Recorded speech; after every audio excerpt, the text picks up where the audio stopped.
At tayo po ay magsitayo at tayo po mag-aaral na po ng Word of God ngayon pong hapon. At buksan natin ang ating mga Bible sa aklat po ng James, chapter 1, verse 17. Related sa inawit ang atin pong pag-aaralan about the unchangeableness of God, or sa theological term ay immutability. Santiago chapter 1 verse 17, ating basahin po sa wikang Tagalog at sa wika pong English. Okay, Tagalog muna po, handa, basa. Ang bawat mabuting kaloob at ang bawat sakdal na kaloob ay pawang buhat sa itaas na bumababa mula sa Ama ng mga ilaw na walang pagbabago ni kahit anino man ng pag-iiba. English, every good and every perfect gift is from above, and cometh down from the Father of lights, with whom is no variableness, neither shadow of turning. Tayo po ay manalangin. Salamat, Panginoon, sa pagiging inyo po ng inyong sarili. Salamat po dahil kami may Diyos na hindi nag-iiba. Tunay nga po, kami po ay nasa mundo na laging may bago na natatawag. Kaya salamat, Panginoon, sa pag-aaralan po namin. Kami yung sasamahan, Panginoon. Patawadin po muna sa lahat po ng pagkukulang, kalabisan na batid niyo po sa aming mga buhay, tunay po na walang lingid sa iyo, Panginoon. Ano man po ito, dalahin po namin ang patuloy na paglilinis, banal na Espiritu, kayo po ang patuloy namin inaasahan na sasama sa aming pag-aaral, sa pagkilala po sa inyong katangian, particularly sa God the Father, kayo po ang magpapahala sa amin, Panginoon. Purihin ka po ngayong hapon, lahat ng ito ay aming dalangin sa ngalan ng Panginoong Jesus. Amen. Okay, sitting down. Ang inawit po ay akmang-akma nga sa ating pag-uusapan, nakatangian po ng ating Diyos na ating pag-aaralan po ngayong hapon pong ito. Bilang panimula, kayo po ba'y may album pa sa inyong mga bahay? Kayo may mga album pa, buhay pa? Sa Generation Z, hindi na alam ano yung album. Ang alam na album ay nasa sa cellphone na. Yung album na sinauna. At pag po tayo nabalik sa album, dyan natin makikita na nung unang panahon ay nakikita natin ating mga itsura at yung before and after. Okay? At minsan tayo napapangiti. Minsan naman ay tayo napapabigyan na ikagana rin ako ngayon. Okay? So patunay lamang na tayong tao ay hindi tulad talaga ng Panginoon.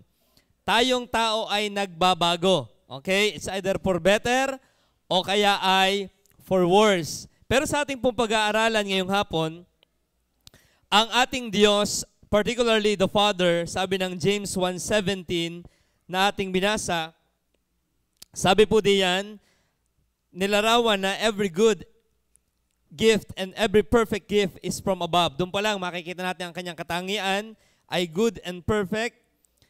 Tapos sabi ng Bible, He is the Father of lights, with whom is no variableness, neither shadow of turning. Nilarawan ng Diyos ang kanyang sarili na parang araw. Okay? Pero ang kaibahan po niya sa araw, sabi rito, hindi nagbabago. Walang shadow of turning. Nung aking inaral po yan, ano yung shadow of turning? Ang araw ay nagbabago yan ng minsan ay nasa sa Capricorn yung kanyang kaya minsan para pong inyong pansin, ang araw ay masyadong gabi na, ay maliwanag pa. Minsan ay maaga pa, ay madilim na. Okay? So, yan yung sasabi ng Diyos na siya ay di tulad ng araw na nagbabago. Okay? At ang araw ay may sunspot. Ang araw ay dating dilaw na dilaw, ngayon ay may kaunti ng itim at lumalawak po ito. Unlike our God, na sabi rito, ang ating Diyos ay walang pag-iiba. Okay? So ngayon pong hapon tayo mag-aaral ng isang topic po sa Magandang Bulayin na ang Diyos ay immutable. Okay? Sa mga nagba-Bible school, marahil ito yung nalalaman na. Pero sa atin po, ang madaling salita ng immutability ay yung unchangelessness. Ang Diyos ay pagsabing impossible, mutable, mutate, impossible na magbago. Okay? Hindi nagbabago. Okay? Ang ating Panginoon. Everything is changing. Sabi nga po dito sa introduction, it is one of the excellencies of the Creator which distinguishes Him from His creatures.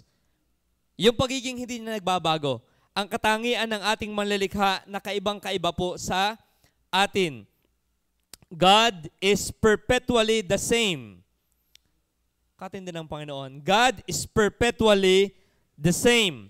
Subject to no change in His being, attributes, or determination. Yun kasi yung tatlong ating aaralin po mamaya. Tatlo lang naman puntos po ito na may mga sanga-sanga. Okay? Pero ang puntos po, God is perpetually the same. Okay? Kaya may kinakanta rin sa hymnas na always the same. Oh, praise His name. He never changes. He is always the same. How we pray na tayo ay sana hindi rin nagbabago. Pero totoo, tayo ay nagbabago. Okay? Tingnan po. By immutability, sige, punta natin definition kasi nga po, yan ay isang term na mahirap unawain. By immutability, it means God, lahat na yan, yung tatlong persona, the Father, the Son, and the Holy Spirit, God, in His nature, attributes, and counsel is unchanging. Okay? Another definition po, absolutely perfect. Therefore, admit to no possible variation. So, sabi isang preacher, you cannot add unto perfection. Hindi ka na pwede magdagdag sa isang perfect na. Neither, bawal ka rin magbawas sa isang bagay na perfect na. Kasi pag dinagdagan mo ang perfect, may kulang pa. Pag binawasan mo naman, hindi na perfect kasi may nabawas na. God remains forever the same and unchangeable. Yan. So, ating pong pag-aralan po ito. Mahirap itong isipin dahil pag kinumpara natin ang Diyos sa ating sarili, talagang hindi eh. Tayo ay paiba-iba. Mukha na lang nag-iba na. Tama, tingnan yung mga mukha, nag-iiba. Okay, yung ating laki ay nag-iiba. Yung ating buhay ay nag-iiba. Pero ang ating Diyos ay hindi nagbabago. Tingnan po, may tatlong factor kasi para magbago. Okay? Kaya ito, hindi na kailangan ng Diyos na magbago. Tingnan nyo. Sa atin to, applicable. Una, na truth about change. Change necessitates chronological order. Okay? Pag sabing pagbabago, may chronology. Pag sabing chronological, ikaw ay dating baby, ikaw ay dating infant, nagikang toddlers, nagikang graders, ikaw ay high schooler, isang adult, young adult, merong chronological order ang ating buhay. Ang Diyos gay ganun din dati? Hindi. So kaya wala siyang pag-iiba. Hindi ang Diyos apektado ng chronological order or yung time.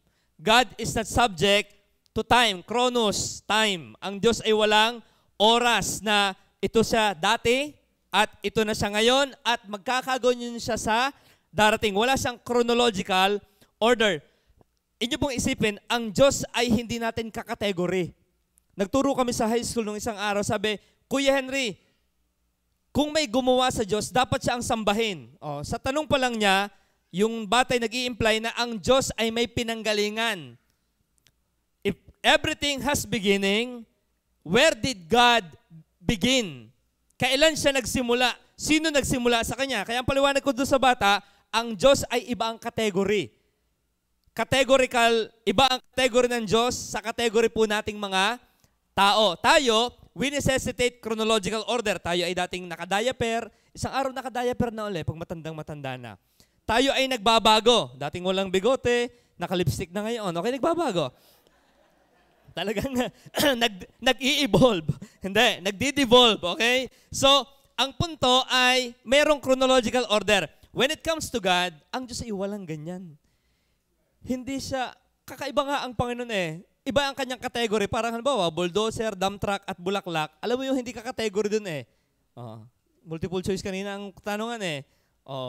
Milk tea, siopaw, pala. Alam mo yung, kasama yung pala pag nagsasando ka doon. Pero alam mo yung category hindi kabilang doon. Kaya ang Diyos ay hindi pwedeng katulad natin siya. Iba ang kanyang, merong ang Diyos na kanyang category. Ito tayo, ito siya. Kaya, ang Diyos ay hindi nangangailangan ng chronological order, whereas tayo po'y nangangailangan. Ikalawa, change is necessary for perfection. Tama, tama. Kaya tayo yung nagbabago. Naku, mali yung design. Adjust mo nga ng konti, masyadong malabo. Ay, teka, bawasan mo, masyadong matingkad. We change for perfection. Kaya nga ang choir, trinain na ng trinain. Talagang, tamae, ang talagang, yun na yun. Pero ang Diyos, hindi na siya kailangang magbago kasi siya ay already perfect na. Okay, at ating pupuntahan po mamaya yan. At number 3, we change. Why? Because we lack of perfect information. Halimbawa, tayo nagbabago kasi, ba't hindi ka tumuloy? Ay kasi, hindi ko alam na nalaman kung uulan, kaya hindi na ako tumuloy. Pero, kaya tayo nagbago ng isip kasi we lack information. And, o kaya naman, meron tayong napadagdag na bagong informasyon. Ano niyo po yun? Kaya tayong tao ay nagbabago kasi, ba't ka nagbago ng plano? Na-flat. Ay di ako hindi na tumuloy kasi hindi natin alam nga yung mga bagay-bagay. Ang Diyos po, hindi siya nagugulat. Lahat ng bagay ay tapos na sa Panginoon. Okay? Kaya yun po ang kanyang pagiging kakaiba sa atin. So itong truth about change, ito ay sa atin lang applicable. We are bounded ng chronological order. Kaya tayo ay bata, isang araw matanda na, isang araw ay wala na uli. Tayo ay kailangan mag-adjust para ma-perfect natin ang ilang mga bagay sa ating ginagawa.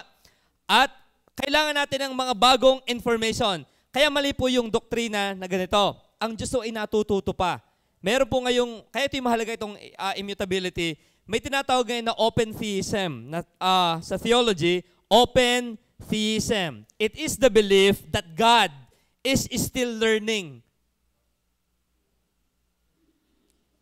Alam niyo po ba, may ganyang theory ngayon ang mga ilang theologian na ang Diyos daw ay nag-aaral pa. Ay naku, yung pala ang gagawin ni Kevin, hindi ko alam.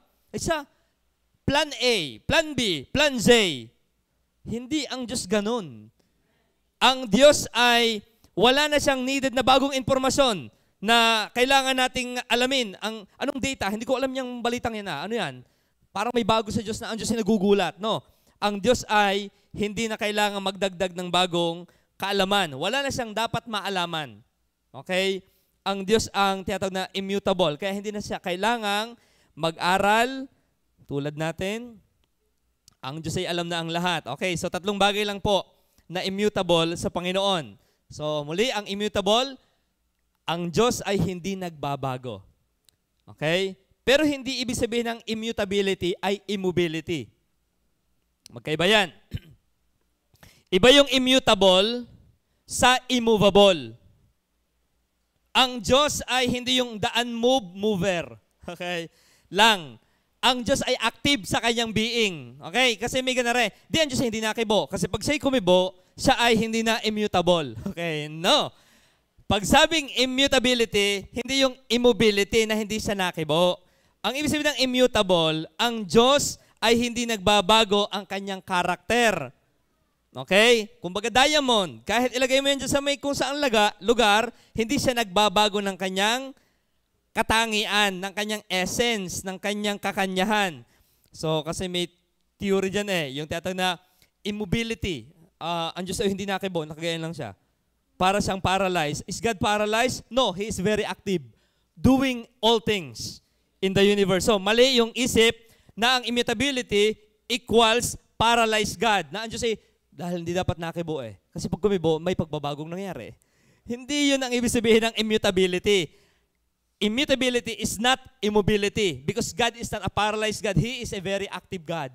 He is doing everything in the whole universe, visible and non-visible. Pinakikialaman lahat ng Diyos yan. Okay, ano ba yung immutable na tinatawag sa Kanya? Number 1, God is immutable in His essence. Yan palang essence yan. Yun yung mahirap pong i-define sa theology. Even sabi ni Spurgeon, ano yung essence? I don't know. Okay, basahin natin. Ano nga yung ng essence? Pag sabing essence, puntahan natin yung definition bago yung talata. When we say essence, it refers to what make God God?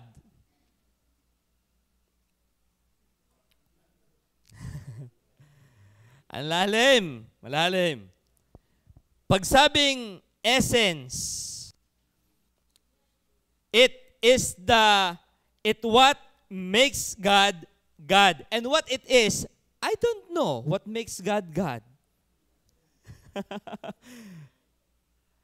Ang inaaral natin malimit, yung attributes niya, yung lumalabas mula sa Kanya. Halimbawa, pag-ibig, mapagpatawad, ang Diyos ay, babanggitin natin mamaya yung mga attributes, pero iba pa yung siya mismo sa Kanyang sarili. Ano ga siya sa Kanyang sarili? Ano ba ang Diyos parang bato? Ang bato, ang essence talaga niyan, malambot. Matigas. Paano daw palambutin ng bato? Bato. Okay. Pero yung essence niya, what makes a rock? So, pag sabing essence, what makes God God, hindi yung nagbabago. Ating tingnan po yung mga talata. Malakay chapter 3, verse 6. Hindi verse 10. Alam kong kayo ay medyo nagugulat doon sa nasa baba. Hindi lang puro tithes ang tinatalakay sa Malakay, okay? Huwag kayong matatakot dyan. Malakay chapter 3, verse 6. Sige po, magbasa nga po tayong lahat para tayo ay makarelate. Ready? Read. Sapagkat ako, ang Panginoon, ay hindi nababago. Kaya't kayo, o mga anak na lalaki ni Jacob, ay hindi nangauubos. For I am the Lord, I change not. Therefore, ye sons of Jacob are not consumed. Buti na lang ang Diyos hindi pa bago-bago. What if ang Diyos ay moody? Na parang tayo. Minsan ay masaya pag linggo. Amen, kumusta ka? Mamay, huwag kang umimik. Ako may iniisip. Kung ang Diyos ay moody, pasikatin kong araw mamaya, bukas ay hindi na. Yung kayang ikot na i-flip ko kaya. Kung ang Diyos ay parang tayong malikot yung pabago-bago nung pagkatao na, akala ko yung matino ito, ikaw igayin na ngayon. Hindi ako immutable. Hindi, ang Diyos ay hindi ganon yung siya, kung ano siya noong Old Testament, wala pang Testament, yun na siya noon, yun pa rin siya ngayon, at yun pa rin siya sa darating. Hindi yung, buti ka pa nung dati na ngayon, nagbago ka na. Di ka may mga narinig tayong ganyan, nagbago ka na Pambihira ka. Ang Diyos, wala kang maibabaoy sa Kanyang, ikaw ay nagbago na Panginoon no? Kaya mali yung sasabing, iba daw ang Old Testament God sa New Testament God. Si Ed Lapis, dumali niyan.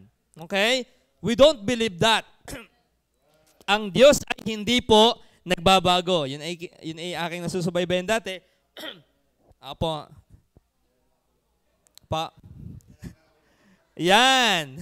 Malakay 3:6 at yung pang talatang sumusuporta po dyan, Exodus chapter 3, verse 14. Ito yung familiar na rin po sa ating talata na ang Diyos ay, kaya nung nagtatinyo, para ating maunawaan, si Moses ay na-confused din Sabi ng Panginoon kasi, 13, at sinabi ni Moses sa Diyos, narito, pagdating ko sa anak ni Israel at sasabihin ko sa kanila, sinugo ako sa inyo ng Diyos, ng inyong mga magulang. At sasabihin nila sa akin, anong kanyang pangalan? Ano sasabihin ko sa kanila? Siya nga naman. Ano ang kanyang sasabihin? Tingnan ang sagot ng Panginoon. At sinabi ng Diyos kay Moses, ako, yaong, ako nga. At kanya sinabi, ganito ang sasabihin mo sa mga anak ni Israel, sinugo ako sa inyo ni ako nga. Ano yun?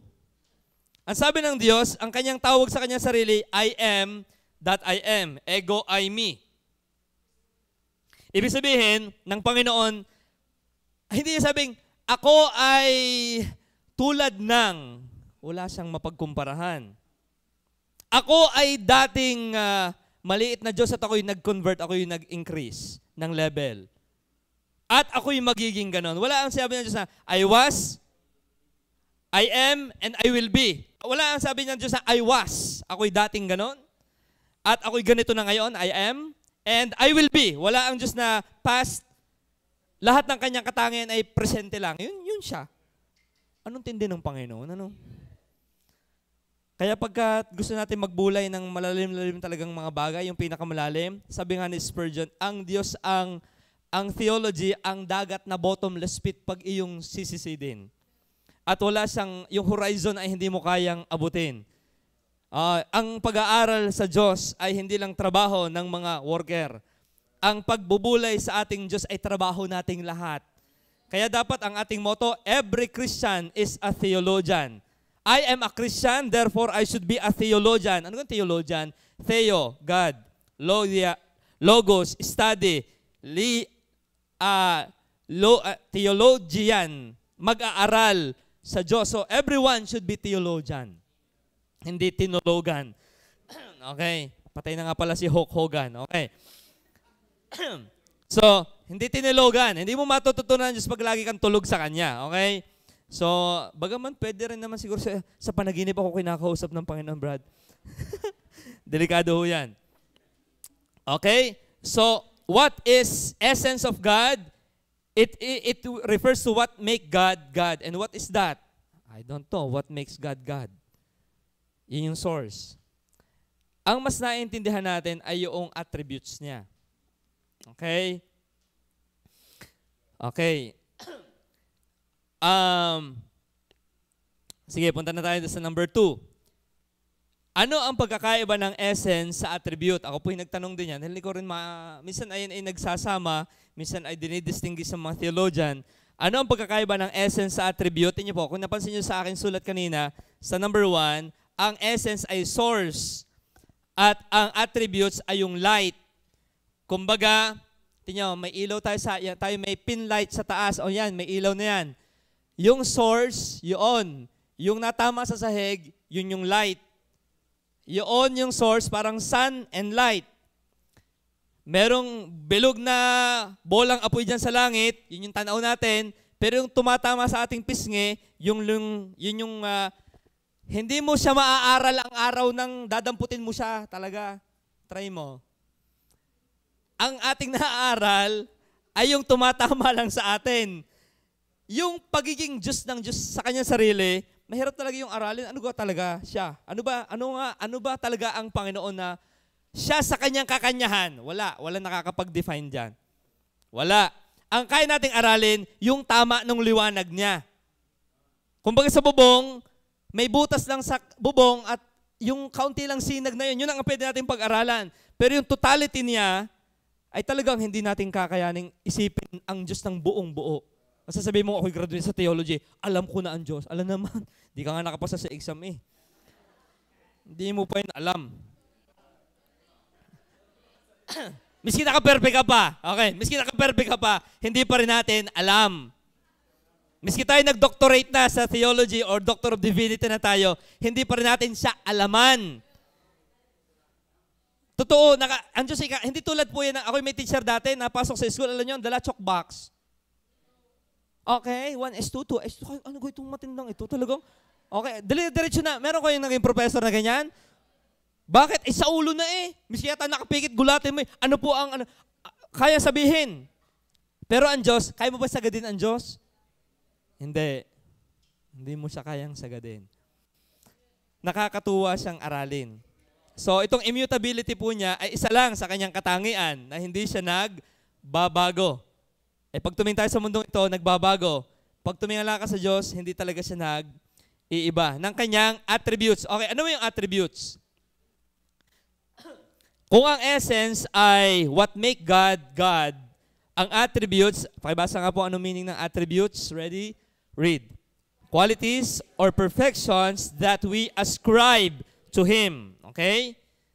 May tinawag si Arthur Pink na term dyan, semper edim. Nang ibig sabihin ng semper edim, always the same. Ang Diyos sa kanyang sarili, yun na siya. Yung katangiang lumalabas sa kanya, hindi rin nagbabago. Okay? Bagaman mahirap paghiwalay yung dalawa. Mahirap paghiwalay yung source and light, yung sun and its light. Pero for the sake ng study, ay dinivide ng mga theologian at may tinawag na attributes. Pag sabi pong attributes ay mga katangian. Basahin ko po yung nakalagay dito. Whatever attributes of God were before the universe was called into existence, they are precisely the same. Ang tindi ng Panginoon. Tingnan yan ha. Whatever attributes of God, ano yun? Mga attributes of God na alam ng mga Bible student. Omnipotence, omniscient, ang Diyos ay omnipresent, ang Diyos ay love, ang Diyos ay lahat na ng katangian, righteous, just, everything, siya ay yun noon, hanggang ngayon ay ganun pa din. Tingnan, ba't tayo nadidisappoint minsan sa ating ibinoboto? Dahil, nung ating ibinoto ay matuwid. Habang tumatagal ay nagiging baluktot. Bakit tayo nadidisappoint sa ating mga nakakatuwang sa buhay? Bakit? Binunililigawan ko ito hindi mabaho ang kilikili. Ito ngayon ay nagbabago na. Nanawan niyo po yun? Kaya tayo nadidisappoint. Ito yung totoo lang. Tayo nadidisappoint sa buhay. Bakit? Yung expectation natin versus reality ay magkaiba. Yung expectation at reality, magkaiba. Pero sa Diyos, yung expectation at reality ay magkasama talaga. Kaya kung talaga tayo mayroong pagdudubduban ng ating damdamin, ng ating isip, Diyos lang talaga. Huwag kang sasandig masyadong, ito na talaga, talagang, hindi ito magbabago. Sino may sabi sa iyo? We can change. We are subject to change. Only God is unchanging. Kaya nakakatuwa ang Panginoon. So, halimbawa, ilan lang po yung nilagay natin dito para maigsi lang ating pag-aaral. Power of God. Okay? Isa sa attributes ng Diyos ay yung kanyang pagiging powerful. Jeremiah 32:17. Ating basahin yung talata. Jeremiah 32:17. Ano nakalagay po sa Bible? 32:17. Sige, ating basahin. Sabay-sabay. Ready? Read. Panginoong Diyos, narito, iyong ginawa ang langit at ang lupa sa pamamagitan ng iyong malaking kapangyarihan at sa pamamagitan ng iyong unat na kamay. Walang bagay na totoong napakahirap sa iyo. Tingnan yung unat na kamay. Tayo, kahit microphone lang ang hawakan mo, maghapong nakaunat ang kamay mo.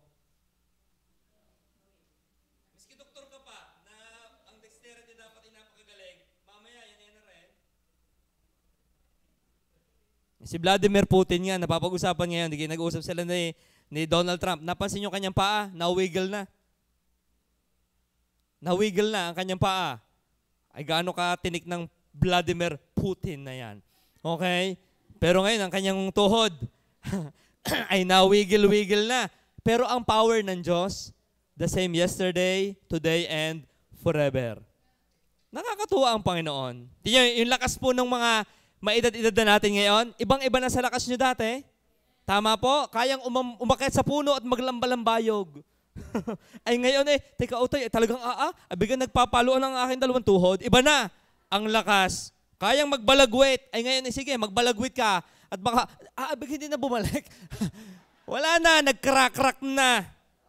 Tama po ba? Pero ang kapangyarihan ng Diyos, hindi nagbabago. Ang tindi ng Diyos, hindi nalolobat. Tayo sa umaga, amen, hallelujah, pagpapunay, nalolobat na ang bilis. Sabihan ni Ate Eloy, pag naka 1, 2, 3, tulog na. Nagbabago. Ang power ay nahina. Psalms 102. O baka kung ano pa yan, tayo mapunta na sa talata.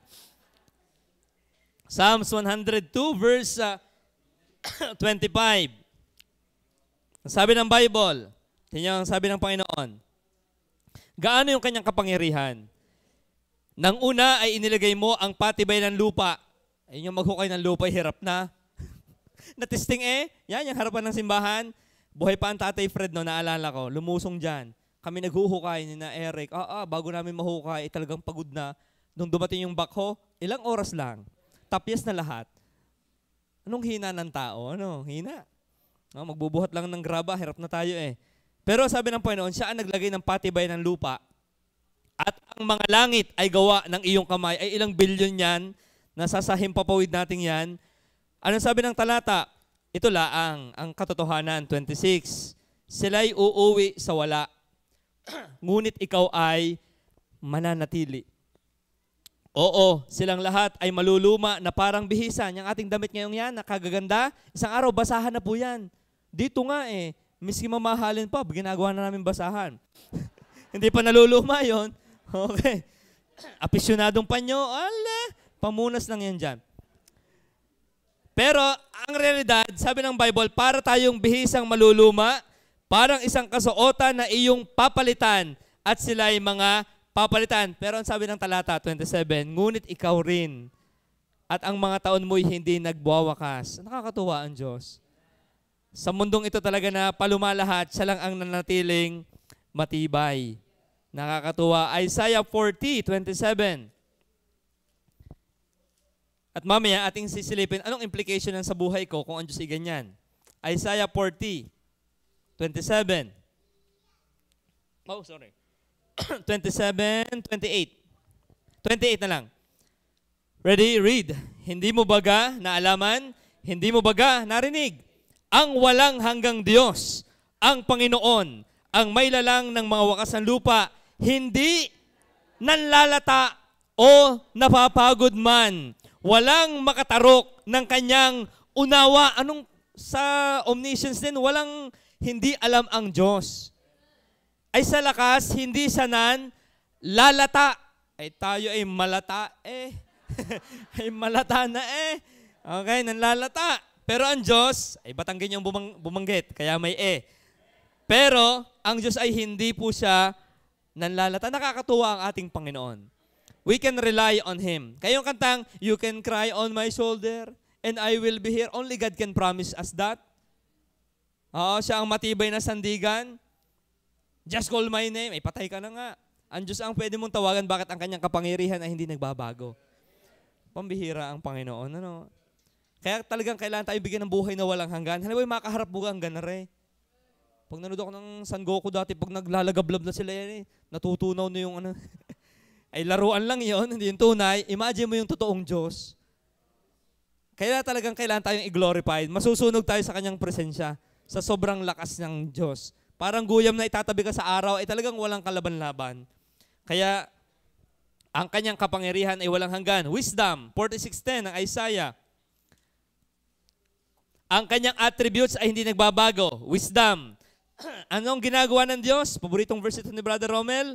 Declaring the end from the beginning and from the ancient times, the things that are not yet done. Hindi pa nangyayari. Nasabi na niya, saying, my counsel shall stand and I will do all my pleasure. Pero ang puntos dito, declaring the end from the beginning. Aba, yung dulo ay sinabi na agad sa simula pa lang.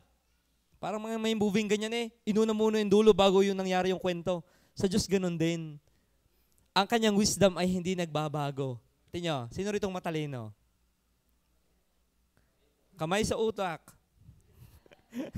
Walang mapagpatungan. Pero ipagpalagay ng tayo matalino nung tayo bata-bata. Ngayon.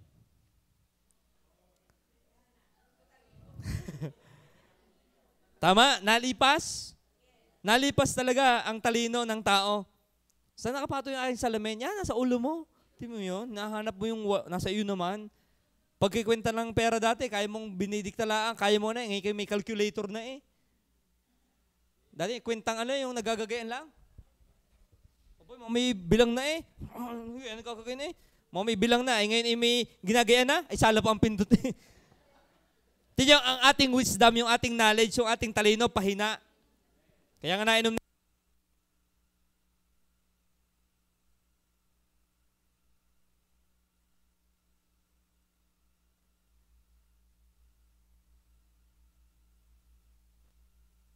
Pero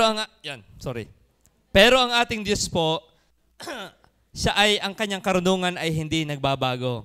Kaya huwag tayong re-rely sa ating sariling talino. Kasi ang ating talino ay, pwede ikaw ay nasa peak ng pagiging magaling kang mag-isip, very logical ka, pero hindi laging ganun. Ang Diyos, ang kanyang counsel, ang talagang matibay. Bakit hindi siya pabago-bago? Tingnan, ang ating mga abogado, kaya gulong-gulo, inamyendahan na lang inamyendahan, amendment, resolution, bagong gagawin. Ba't ang daming adjustment ng tao? Kasi nga hindi tayo matalino. Pag sa dami na nila, 200 mahigit na nasa Kongreso, may nasa Senado pa, may ginagayahan pang Amerika, ay talagang hindi pa rin magkaintindihan. Eh bakit? Ang wisdom ng tao ay pabago-bago. Pero sa Diyos, firm yan. Hindi na yan nag-a-adjust. Okay? Hindi siya nag-a-adjust na, uy, may trending, adjust tayo. Hindi ang Diyos nagaganon. Siya ay fixed lang sa kanyang talino.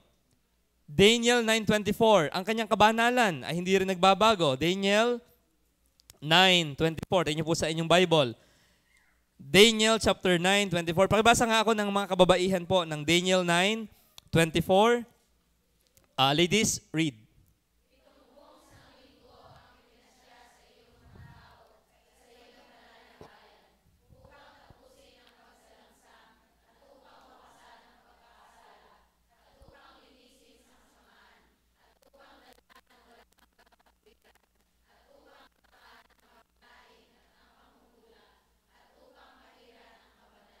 Kung yung mapapansin yan, yun ay yung 70th week ni Daniel, na anong pinakita diyan? Ang Diyos, kahit sa darating pang tribulation period, ang kanyang ultimate na aim ay tungkol sa kanyang kabanalan.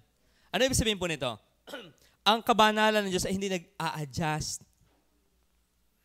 Anong uso ngayon? Anong uso sa tao, sa atin? Ang uso ngayon po, maging sa mga churches, ibaba ang standard. Kung sa basketball, Brother Kevin, hindi makashoot. Ang gawa, ibaba ang ring. Naunawaan niyo yun? Ay, di makashoot eh. Siguro, anong problema? Nag-aral naman lahat. Siguro, ang mali ay yung ring. Mali ang standard. Ibaba natin. Abi nung pa-5 na, abay, nakakadakdak. Wow! Ang kakaganari katangkad. Natambling pa yon. Pak! Di MVP.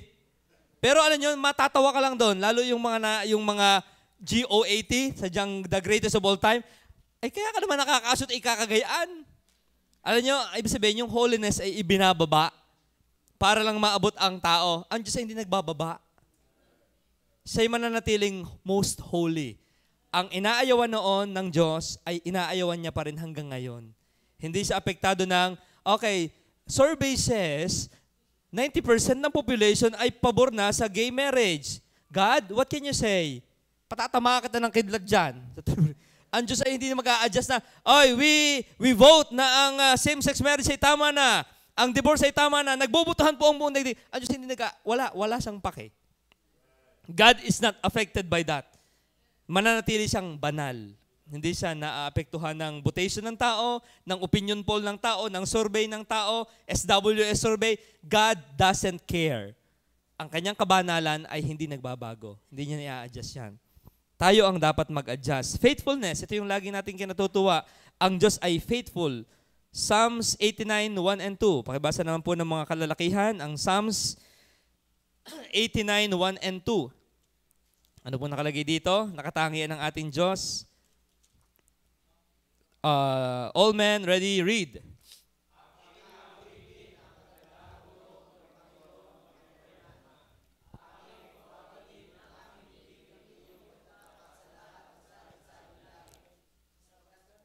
Verse 2.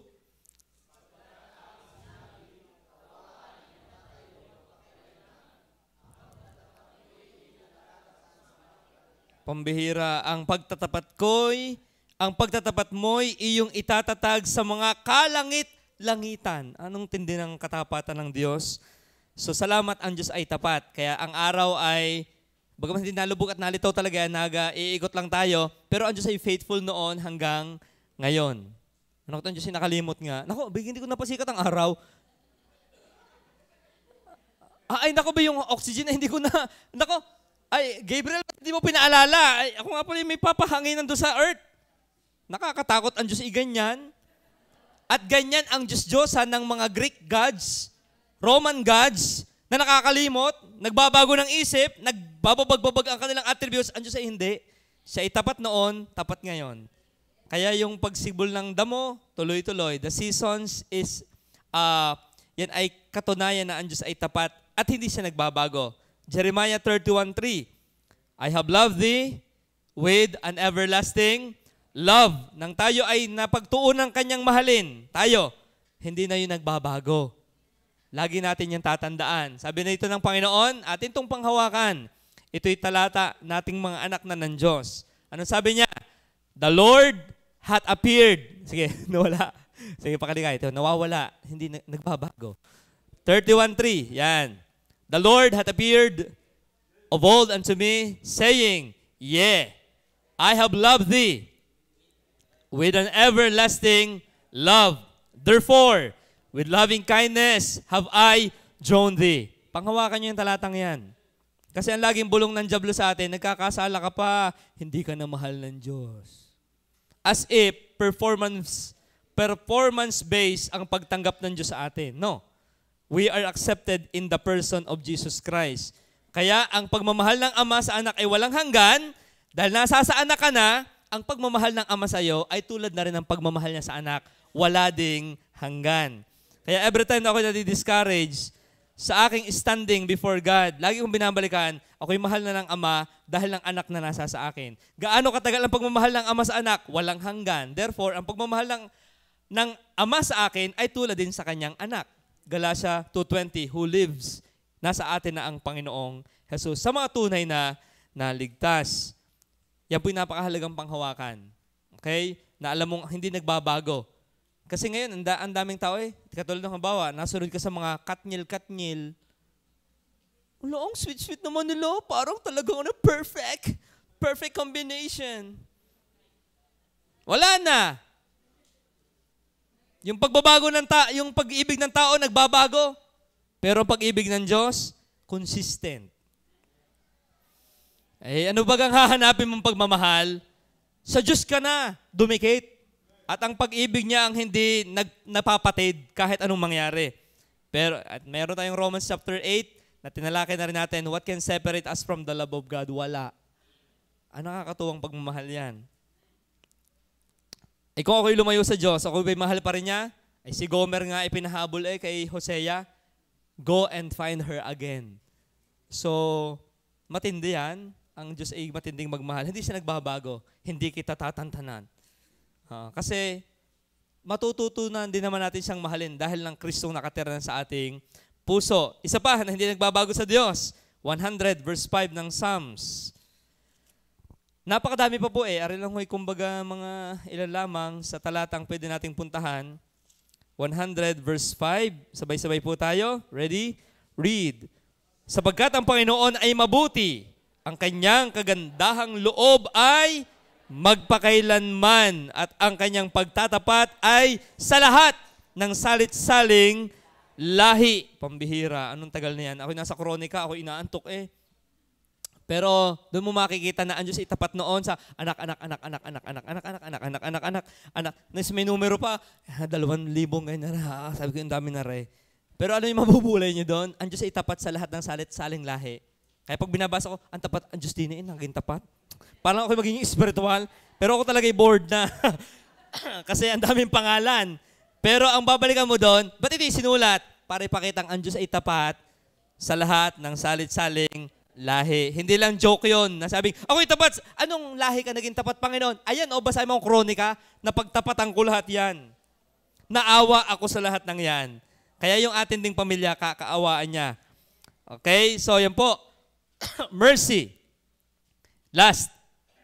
God is immutable in His attributes. Marami po yan. Yan may tatawag na moral, moral and natural attributes of God. Maraming qualification yan. But ang punto lang, salamat meron tayong Ama na di nagbabago sa atin. Kumbaga, mahirap intindihin yan Dahil ang mundong ginagalo natin, magandang ekonomiya, mamay masama. Mamay magandang panahon, mamay masama. Magandang daan, minsan sumasama. Pamago-bago, nasa mood, mamay wala sa mood. Mamay magkasundo, mamay magkababag. Parang ang mundo para vacillating, yung parang pabago-bago. Saan tayo makakatagpo ng stability sa mundong ito? Diyos lang. Siya lang ang stable talaga sa daigdig nito. And finally, God is immutable in His plan. Ang Diyos ay hindi nagbabago sa kanyang pagiging sarili niya, sa kanyang kakanyahan. Ang Diyos ay hindi nagbabago sa kanyang katangian. Ang Diyos ay hindi nagbabago sa kanyang mga plano. Okay? Ano bang ibig ng plan? Pag sabing plan, ating i-define yung plan. The meaning of word plan. Sige, ito'y galing kay Bancroft na definition. So ito'y sa ulo ni Errol. Errol, paki-recite nga nito. Okay, hindi. Sabay-sabay na lang natin basahin. Ready? Read. Predetermined arrangement by which He renders certain things pertaining to universe in time and eternity. Tingnan, predetermined arrangement by which He renders certain, lahat, yung certain, katiyakan, things pertaining to universe in time and in eternity. Ano ibig sabihin yan? Yung plano ng Diyos, since the time immemorial, ay hindi nagbabago. Okay? Tulad ng ano? Letter A, yung plano niya sa kaligtasan, man's salvation. Ito'y napag-usapan na ng Trinity nung walang hanggan. Anong sabi ng 1 Corinthians chapter 2 verse 7? At yan po ay hindi nag-iiba. Kaya salamat, tayo ay napabilang sa kanyang plinanong maligtas. Tingnan, hindi nagbago. 2:7. Yung pinag-aralan lang natin kanina sa Bible study, yung sa Bible quiz. Nang nagustuhan ng Diyos, I love Jacob, I hated Esau. Hindi nagbago yung plano ng Panginoon na yun, na ang panganay ay maglilingkod sa bunso, sa nakababata. Plano niya yun. 2:7, ang sabi ng Corinthians, but we speak the wisdom of God in a mystery, even the hidden wisdom, which God ordained before the world unto our glory. Talagang ito lagi naman napapag-usapan sa ating simbahan. Ganun rin po. Kayo ay huwag magugulat na hindi lahat pala ng baptist ay naniniwala sa eleksyon. Huwag kayong magugulat. Sadyang meron. Lalo ito, yung sa tatawag na foreordination of everything, that God is sovereign over all. Lalo dyang maraming tanong. Paano yung mga calamity? Paano yung mga cancer? Paano yung mga curses sa daigdig? Is that in the plan of God? May nagtanong nga sa akin, ba't nilikha pa si Lucifer? Ay, bahagi ng kanyang malawakang plano. At mahirap naman tanungin siya. Dahil ano kung ating alam sa kanyang plano? Wala. Ang maganda, mahalin mo ang Diyos. Kung ano kanyang plano, masaya ka doon. Okay? Yan ang nagmamahal sa Panginoon. You need to accept God for who He is, not what you think He is. Okay? Yun ang pagpapakilala niya. So, when it comes to salvation, ang kanya pong plinano ay naganap. Acts 13:48. Inyo, dahil ito yung nakaplano kang maligtas. Anong sabi ng Acts 13:48? Immutable ang plan ng Diyos. Ang sabi ng 13:48? Ating tong talata. Ating pong basahin. Handa, basa. At nang marinig ito ng mga hintil ay nangagalak sila, niluwalhati ang salita ng Diyos at nagsasampalataya ang lahat na mga itinalaga sa buhay na walang hanggan. Kaya pala ikaw at ako ay nanampalataya, ikaw ay nakatalaga na sa buhay, itinalaga ka na sa buhay na walang hanggan. Ito may inaaral natin sa tulip class. Pero ito yung magandang maintindihan talaga natin. Na kaya pala ikaw ay naligtas, hindi aksidenteng wala lang naisipan ng Diyos. Ay, sige, pwede. Pwede na nga ito. Pwede rin. Para ganyan, Father, masasabi mo, pwede yan, Son. Spirit, sige, baka tingnan natin. Hindi nagkakaribok ang triune God. Lahat ng naliligtas. Kaya nakakatuwa Tingnan inyong katabi. Yan. Yan palang katabi nyo yung nakatakdaling maligtas na parang ikaw.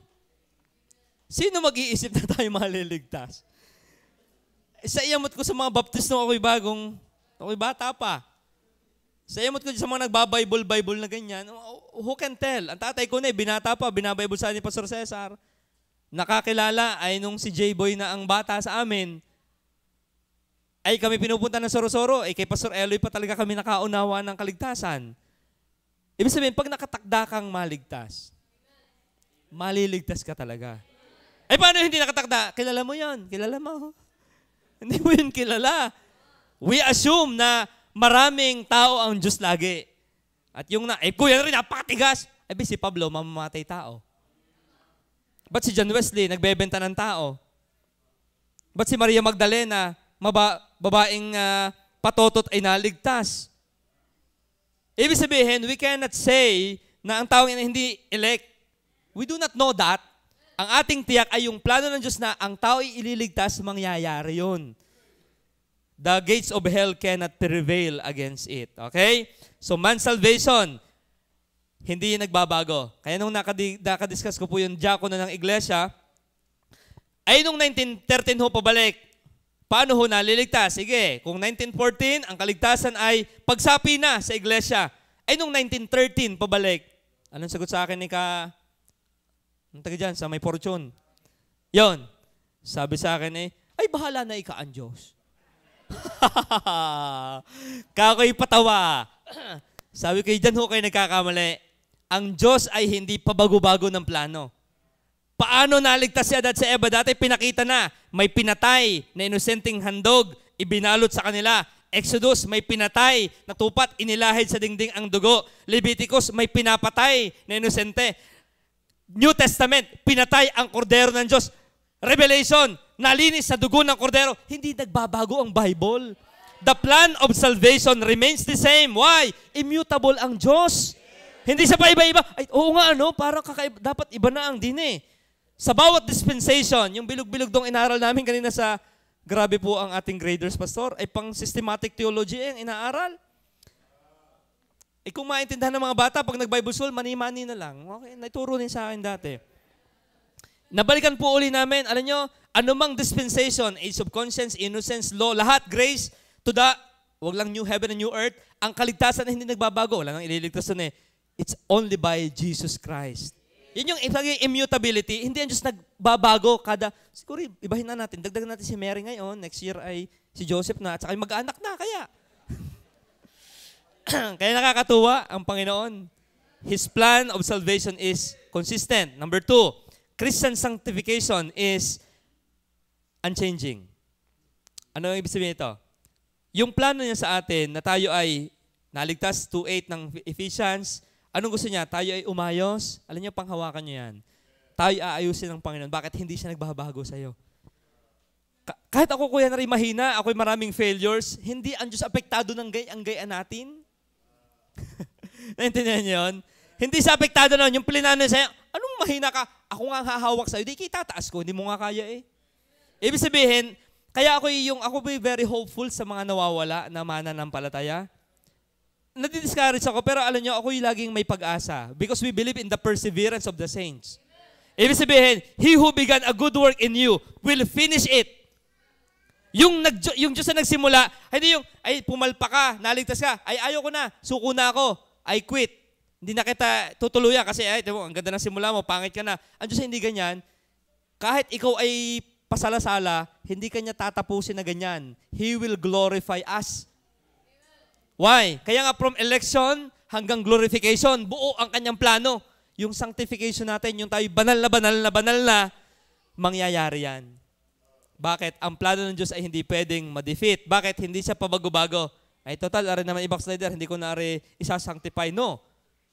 Kahit ikay nasa backsliding moment, sinasanctify ka pa rin ng Diyos dyan Marami siyang itinuturo sa'yo. Hanggang isang araw pagbalik mo, oo nga Lord, salamat, ako'y nakabalik pa. God is not finished with us yet. Kasi ang plano niya hindi nagbabago. And lastly, hindi nagbabago din ang kanyang plano about the kingdom of our Lord Jesus Christ. Matagal nang pinagpeprayan, Our Father, you are in heaven, hallowed be thy name. Thy kingdom come. Nasasaan ang kingdom na yan? Ba't parang kingdom ni Satan na nakikita ko? Huwag kang mag-alala. Immutable ang plan ng Diyos. Isang araw, His kingdom will really come. Literally, on this planet.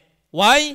God's plan is immutable. Hindi yan kahit kuya na rin, ang gulo-gulo ng daigdig. Parang si Satanas sa may control. Hindi. Diyos pa rin. God is still on the throne. Walang nababago. Ang Diyos ay impossible. Hindi yung P-O-P-A-S. Iba palang, ang Diyos hindi apektado ng lahat.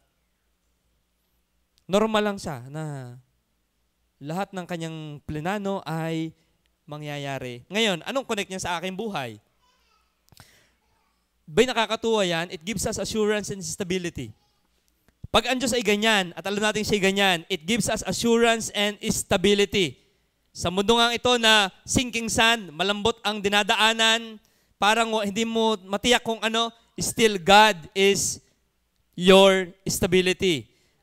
Ang Diyos ay trustworthy. Dahil hindi pa bago-bago ang kanyang karakter, Siya'y mabuti ngayon, baka bukas ang Diyos ay hindi na mabuti, no? Trustworthy siya. Number 3, dahil alam mo ang Diyos ay immutable, you can understand God's action. Pag alam mo, kaya po ang gandang mag-aaral ng eschatology, pag binabasa ko yan, at ako'y naguguluhan ng aking isip, sabi ko, ito naman ang mangyayari talaga, naiintindihan mo ang ginagawa lahat ng Diyos. Hindi man lahat-lahat, pero kaya mong sakyan, okay. Sadyang ang mundo'y magko-collapse, sadyang ang mundo'y pasama. Parang naano na agad ang iyong puso. You can understand God's action in your life. Kaya po, nakakatuwa na ang Diyos natin ay ganyan. Okay? Kaya ba yung masaya na ang Diyos natin ganyan? Salamat, we have an unchanging God. Kaya salamat nung tayo napagtuunan niyang mahalin, hindi na nagbabago. At dahil tayo mahal niya, aayusin niya tayong patuloy for His glory and for our good. Tayo po'y manalangin. Salamat, Panginoon, sa pag-aaral. Tunay po na kulang ang salita para